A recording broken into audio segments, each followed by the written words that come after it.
urge you all to be vigilant.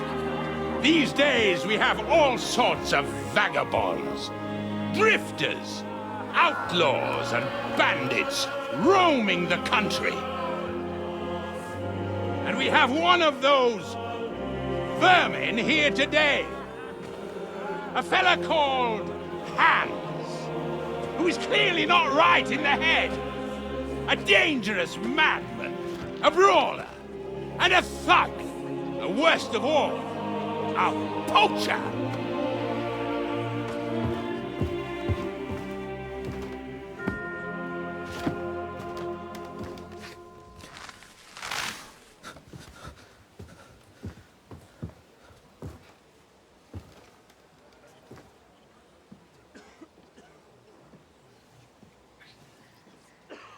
And so, for the damages he caused to our dear Lord Otto von Berghoff, he is sentenced to be hanged by the neck until dead! Stop!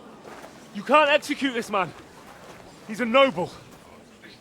Captain Thomas here will testify that we're messengers from Rattay. What is this nonsense, for Christ's sake? It's true. I am Sir Hans Capon of Perkstein. Deal with it, for God's sake! But sir, the captain! Captain Thomas has a fever. He's clearly delirious. Seize them immediately. You can't do this! I am a nobleman, do you hear? A noble! Get your hands off me! You can't do this!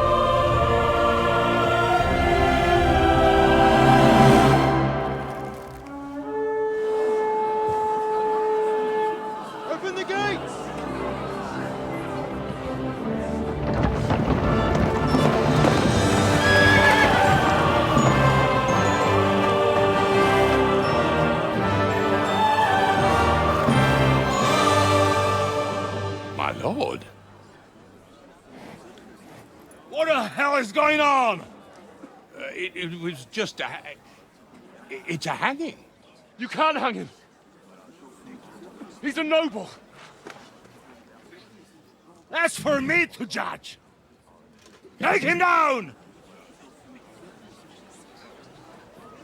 And for Christ's sake, help me off this horse!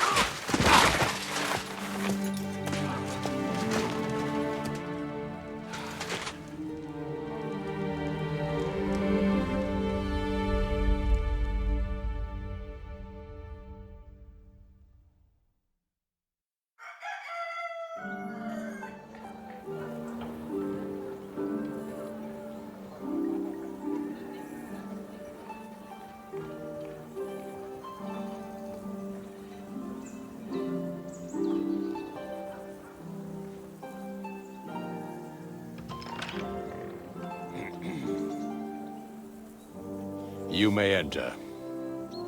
His lordship is expecting you.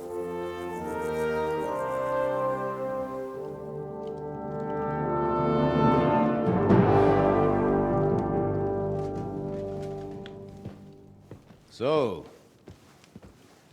you're messengers from Rattay, huh?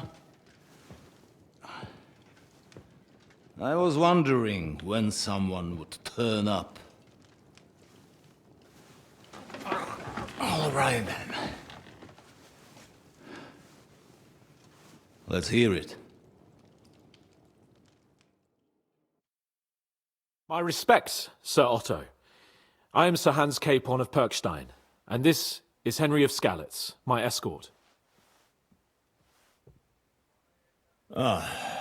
Welcome to Trotsky, gentlemen.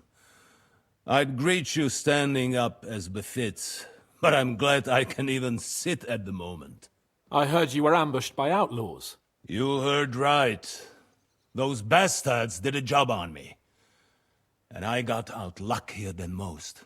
Almost all the others were killed, including my page and my surgeon. So there is no one here to heal me, and I will have to inform poor Albert's father that his son died in my service.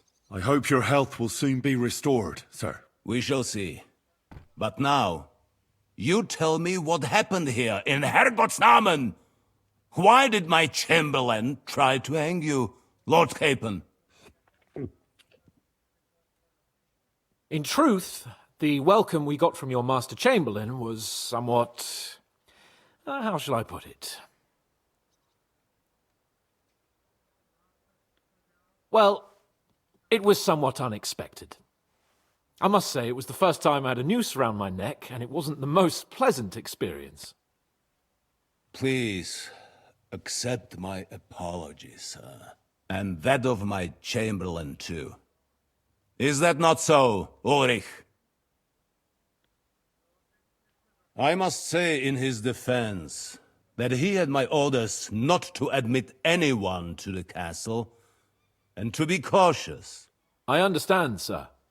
At home, some bandits got into Tamberg by subterfuge, and it cost us a lot of effort to reconquer it. I'm glad you understand. Anyway, let us leave this misunderstanding aside and get to the point. As far as I'm aware, Ratai showed no interest in negotiations before, either with me or with the League of Lords. True.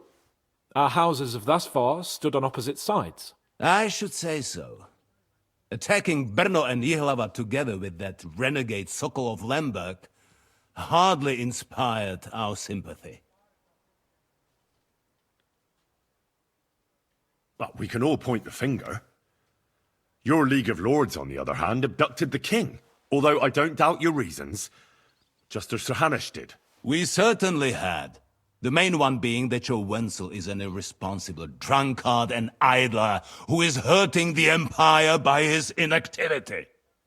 But let us leave that aside. Tell me, what does Sir Hanush have on his mind? I'm all ears. Unfortunately, during the ambush, we lost the letter we were carrying, so you'll have to make do with my word of mouth. All right. Go ahead and speak. In brief, Sir Hanush, Sir Radzig, and other lords take the view that the situation has got out of control. And that's of no benefit to anyone in Bohemia, neither Wenceslas's supporters or the League of Lords.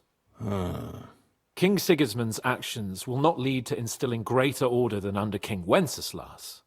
Quite the contrary. Let us say that maybe. What arises from it? Sir Hanush and the other lords on our side are interested in knowing what the stance of the League of Lords is at this moment, and whether they haven't perhaps reevaluated some things.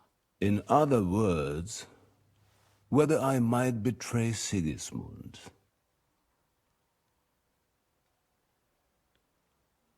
I wouldn't be so bold as to suggest that, sir.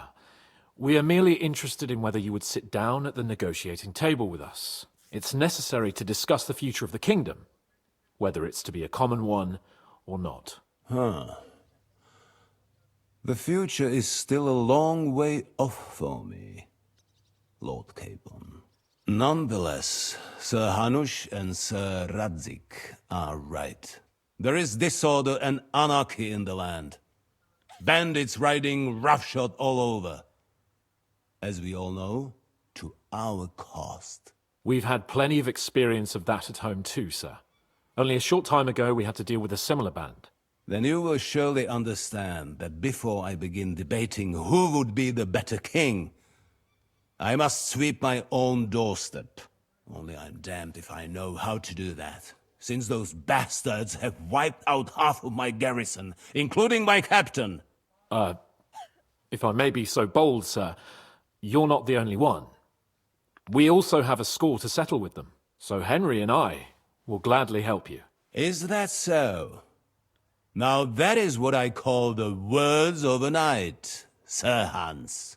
Right now, we've got a common enemy, so we have common interests, too.